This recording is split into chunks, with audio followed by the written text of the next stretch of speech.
Carlos Marín fue un verdadero prodigio desde sus comienzos. En su temprana edad ya desbordaba un talento que le permitió tener apariciones en canales de televisión y estar rodeado de grandes orquestas arriba de los escenarios. Nunca pasó desapercibido y su personalidad extrovertida le permitió llegar a lugares impensados. Trabajó incansablemente para conquistar sus sueños y creó lazos importantes con grandes personalidades del mundo artístico, como Barbra Streisand, Santiago Segura, Celine Dion, Gloria Estefan y Julio Iglesias, entre otros. Él se declaraba fan de Tom Jones, Elvis Presley y The Queen. Además de su don musical, Carlos poseía un gran intelecto y una adaptación extraordinaria. Hablaba con fluidez varios idiomas, entre ellos el español, alemán, inglés, italiano y francés. En este informe vamos a hablar de su vida, de los bifurcados momentos que tuvo el artista, sus amores y de cómo pasó los últimos días antes de su dolorosa partida.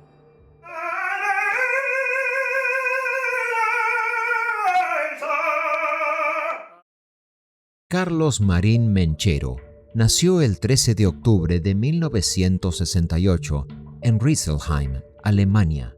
Era hijo de padres españoles, Carlos Marín y Magdalena Menchero, y fue criado junto a su hermana Rosa María en Morfelden-Walldorf, Alemania. En su hogar estaba expuesto de manera cotidiana a la música que era interpretada por grandes cantantes y Carlos imitaba esas voces. Su talento era tal que a los 6 años ya estaba cantando junto a una gran orquesta el tema Granada, una de las piezas más difíciles de ejecutar del legendario cantautor mexicano Agustín Lara. Uno de los que descubrieron y acompañaron su talento fue el productor holandés Pierre Kartner, conocido como Father Abraham, el compositor de la canción de los Pitufos. Con él grabó su primer y su segundo disco y se presentó en decenas de escenarios de Alemania y Holanda, así como en España, donde llegó a cantar en programas de la TVE, conocida antes como Televisión Española. Tal era la potencia de su voz y el talento que desprendía que Carlos se había ganado el mote como el Pequeño Caruso, y de esa forma grabó su primer disco con ese nombre. Además, estudiaba con entusiasmo piano y solfeo, lo cual le permitía tener un conocimiento más completo del arte musical. Cuando cumplió los 12 años de edad, su familia se mudó a Madrid, y este viaje significó un gran cambio en la vida de Carlos, no solo en lo personal e intelectual, sino en el aspecto más perseguido por el joven cantante. Carlos anhelaba con todas sus fuerzas el crecimiento artístico, y esto finalmente era lo que iba a encontrar. Desde el momento de su llegada a España ya se conocía el virtuosismo del joven Carlos, por lo que le llovieron ofertas para diferentes proyectos. Realizó diferentes obras de teatro musical y algunas óperas. Mientras tanto, el joven no perdía el tiempo y continuaba perfeccionándose en el canto, primero en el Conservatorio Superior de Madrid y luego con las estrellas del canto lírico de aquella época, como la gran soprano Montserrat Caballé y los tenores Jaume Aragal y Alfredo Kraus. A los 20 años ya había ganado decenas de premios, entre los que se incluyeron los primeros lugares en los programas Gente Joven y Nueva Gente, que eran concursos de canto del estilo de La Voz. En cada propuesta que requería su nombre, él estaba allí, aportando su potente voz e incluso siendo el productor musical de varias de esas obras. Protagonizó el musical La Bella y la Bestia. También fue Don Quijote en El Hombre de la Mancha y actuó como Marius en el musical de Los Miserables de Víctor Hugo, donde conoció a Geraldine La Rosa. la mujer que le acompañaría gran parte de su vida. Además, colaboró con la producción de La magia de Broadway y fue el protagonista de Peter Pan. Asimismo, encarnó varios personajes en El Barbero de Sevilla, entre muchas otras puestas. Carlos cantó en la película de animación de Tim Burton, Pesadilla antes de Navidad, y también fue la voz cantada del príncipe de la versión española de La Cenicienta. Pero aún faltaba algo más. Por esas épocas surgió la chance de iniciar un nuevo proyecto, algo diferente a lo que venía haciendo. Aquella decisión fue otro punto de inflexión en su vida. Para el año 2001, a Marín le daba vueltas en la cabeza la idea de presentarse a las audiciones para un proyecto musical. Debido a su capacidad y su presencia en el escenario, el artista se presentó y, por supuesto, quedó seleccionado. Este proyecto estaba gestionado por el famosísimo productor musical Simon Cowell y tenía como núcleo una idea muy tentadora, la de mezclar música de ópera con pop y otros géneros musicales.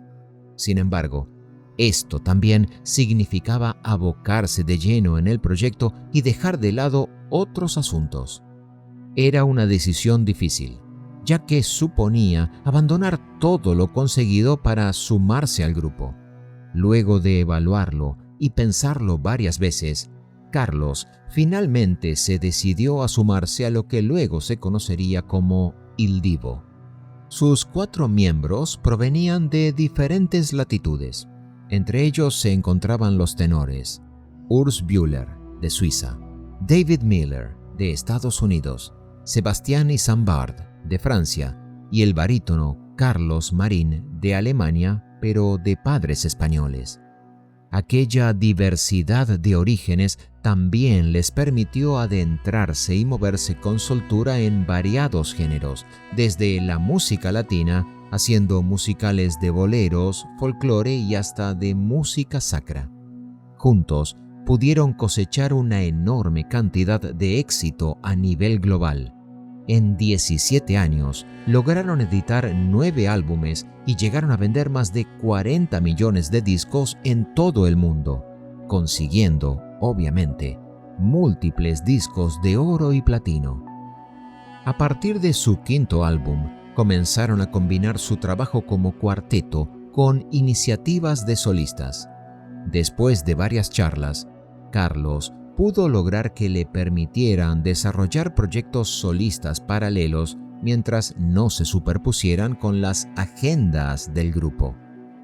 Ayudaron a instaurar una especie de revolución de la música clásica, creando un nuevo estilo musical denominado pópera u ópera pop dentro del género del crossover clásico. Todo este crecimiento en conjunto era liderado por Carlos Martín.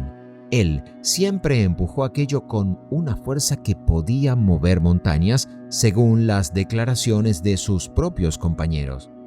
Sin embargo, esa fuerza chocaría contra una situación impensada para varios, incluso el mismo Marín, pero mejor no nos adelantemos todavía. La relación de Carlos con Geraldine La Rosa, así como su carrera, estaban en auge.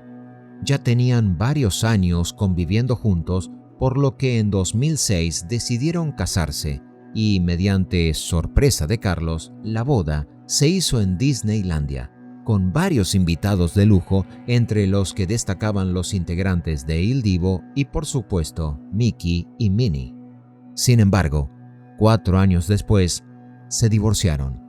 Es que la vida de giras internacionales de Carlos, así como la de Geraldine, que también era cantante, hizo propicio el final del matrimonio.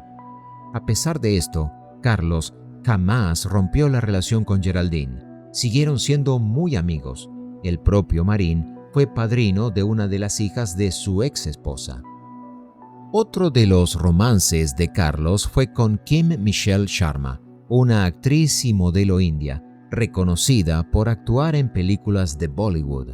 Estuvieron un par de años comprometidos, pero se separaron justo antes de la fecha prevista para la boda. Mantuvieron una buena amistad durante un muy largo tiempo. Varios amoríos más surgieron con El Divo, pero de acuerdo al mismo cantante, uno de sus grandes amores fue y será la música. Para finales de 2019, la vida de todas las personas cambió drásticamente. La aparición del COVID-19 puso en alerta a toda la población mundial. Aquel virus, completamente desconocido, irrumpió con tanta fuerza que personas de diferentes ámbitos, profesiones y estratos sociales se vieron afectadas por igual. Las agendas del mundo tuvieron que modificarse. El miedo y el desconcierto internacional ante tal situación era total. Por aquel entonces, Carlos se encontraba en los Estados Unidos, más precisamente en Los Ángeles, y fue allí donde se contagió de COVID, lo que le causó una fuerte neumonía que lo tuvo enfermo durante varias semanas. Debemos recordar que en esos momentos ni siquiera estaban listas ni desarrolladas las vacunas para combatir el virus que se propagaba a gran velocidad y en todas partes. A pesar del complicado panorama, tanto la fuerza como las ganas de Carlos por sobrellevar la situación y gracias a la ayuda de profesionales médicos le permitieron salir airoso. Luego, con la aparición de las primeras vacunas, Carlos pudo vacunarse contra el virus.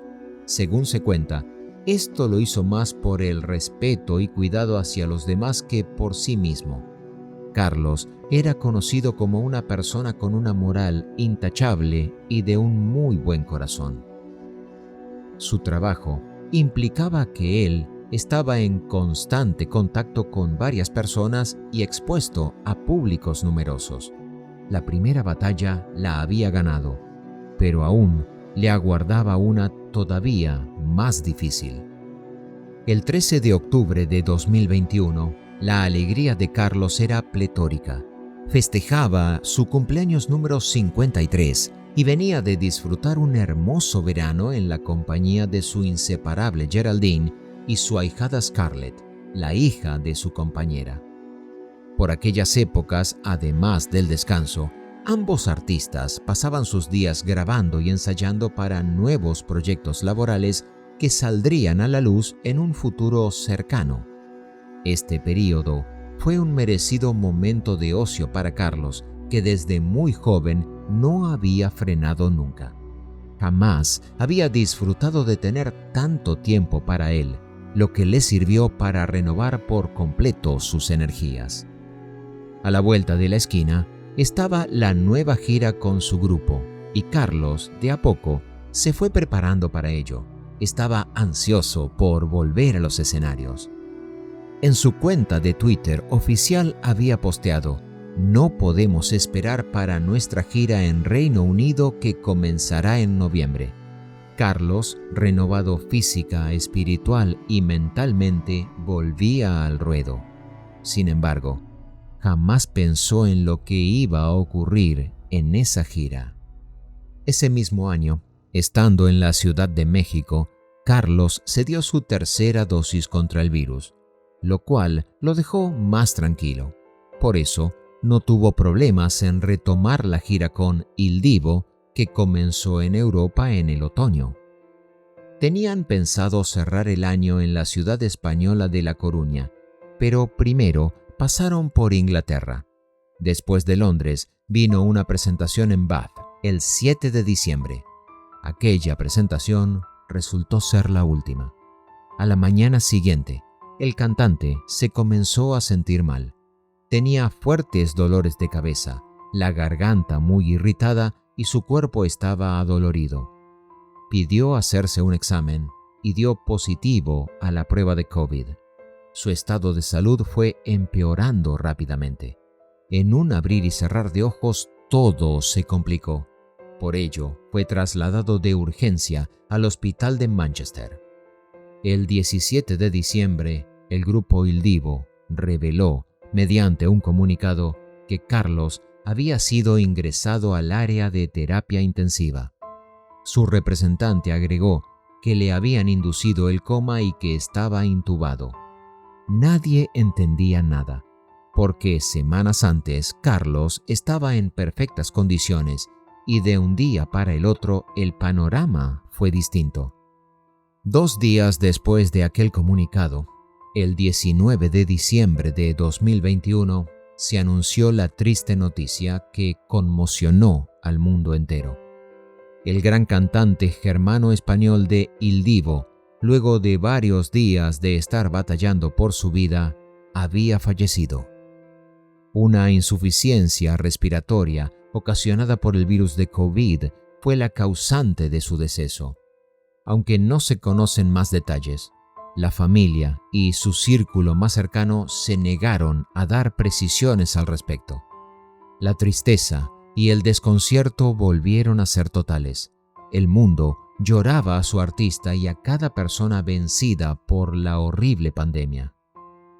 Una semana después, los restos del cantante fueron trasladados al cementerio de la Almudena, en Madrid, donde se lo veló y luego se ofició una misa para finalmente incinerar sus restos. Al velorio asistieron en total 50 personas entre familiares y amigos cercanos. Su madre y su hermana estaban presentes, así como Geraldine, que no se separó un instante del ataúd de Carlos. La despedida fue dolorosa. Incluso la madre de Carlos tuvo que ser asistida por haberse descompensado debido al sufrimiento que esta situación le causó. Varios de sus asistentes también se acercaron a despedir al artista. Sin embargo, ninguno de sus compañeros de grupo hizo presencia física para honrar a Marín. Esto, obviamente, llenó de rabia e intensificó el dolor de su madre para con el cuarteto musical. En algunas entrevistas, Magdalena declaró indignada que ni siquiera la habían llamado para ofrecer las condolencias correspondientes, aun cuando ella los conocía y había ido a verlos muchas veces en sus presentaciones. ¿Ustedes qué piensan de esto? Años de actuaciones alrededor del mundo y la toma de buenas decisiones llevaron a Carlos Marín a contar con una importante fortuna. Según Celebrity Net Worth, un portal especializado en los patrimonios de los famosos, se calcula que ascendía a unos $20 millones. De acuerdo al registro mercantil, Carlos Marín también era el administrador de 3 empresas, todas relacionadas por el sector artístico. En las 3, Carlos figuraba como apoderado junto a su madre y su hermana, y las mismas se dedicaban a la representación de artistas, entre ellos a Geraldine, o como se la conoce artísticamente, Innocence. Carlos Marín no dejó ninguna herencia, pero la disputa surgió luego por una vivienda en Madrid que pertenecía al cantante, valuada en $700,000 y que aún posee una deuda por hipoteca de la mitad de su precio. Se dice que el inmueble correspondería a Geraldine La Rosa, que reclama contra la madre del artista porque considera que la deuda que posee la casa debe correr por cuenta de la familia de Carlos. Al día de hoy, continúa dicha disputa por la casa y también por los derechos de imagen del artista.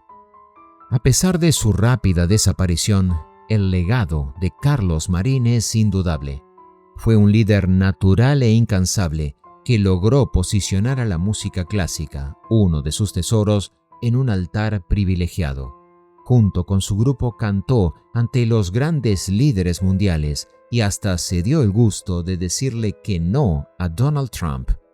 Poseía una de las voces líricas más reconocidas a nivel internacional, pero aún así nunca perdió la sencillez que lo caracterizó ni tampoco su buen humor.